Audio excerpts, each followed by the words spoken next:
Il n'était pas un seul coin à 100 mètres autour de la villa où Saïd ne s'était posté pour observer, avec l'air d'un homme accompli, le toit sous lequel devrait s'exécuter la ronde des jours qu'il rêvait.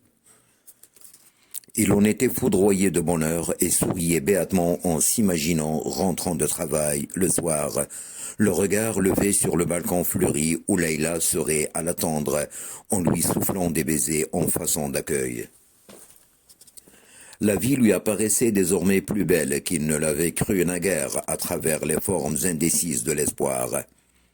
100 fois le jour, il recommençait son rêve et 100 fois il le magnifiait de visions nouvelles, se plaisant toujours à la pensée de sa dulcinée se déployant sur le balcon, détachée dans le bleu de l'océan, relevant incessamment de son doigt les mèches que la bise marine lui rabattrait sur les yeux. Cela n'empêchait pas qu'une pensée attentât à ses rêves, celle que la jeune fille et sa mère espaçaient les intervalles de leur visite au chantier au fur et à mesure que les travaux progressaient. Ce qu'il mit sur le compte de l'ascendant financier qu'il prenait sur elle,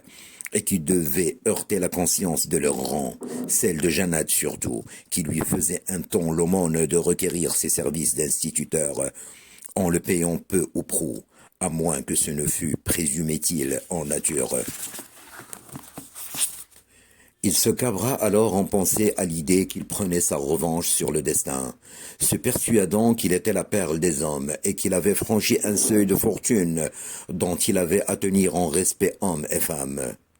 S'étant aperçu que la plage se vidait et que le soir tombait, il résolut de dîner dans la villa, maintenant que portes et fenêtres étaient posées et qu'à l'intérieur ne flottait la moindre odeur de maçonnerie ou de sciure de bois. Il prendrait la nuit en plusieurs photos qu'il enverrait à Leïla, dont il se plaisait à imaginer l'exaltation. Il entreprit alors une trotte pédestre vers les friteurs de poissons, où il se fit emballer un cocktail de fruits de mer, puis s'en retourna de l'allure d'un ancien habitant des lieux, souhaitant le bonsoir à quelques hommes qu'il rencontrait sur le pas de leur porte. Arrivé chez lui, il fut longtemps avant d'ouvrir, afin qu'on le remarquât et qu'on le reconnût désormais comme un nouveau voisin.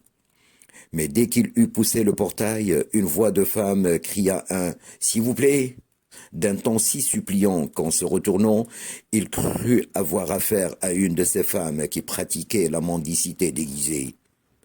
Mais il se méprit de sa supposition, à sa grande surprise d'ailleurs, parce que la jeune femme ne demandait que la charité d'un verre d'eau et une chaise pour reposer ses jambes cassées de 2 heures de marche.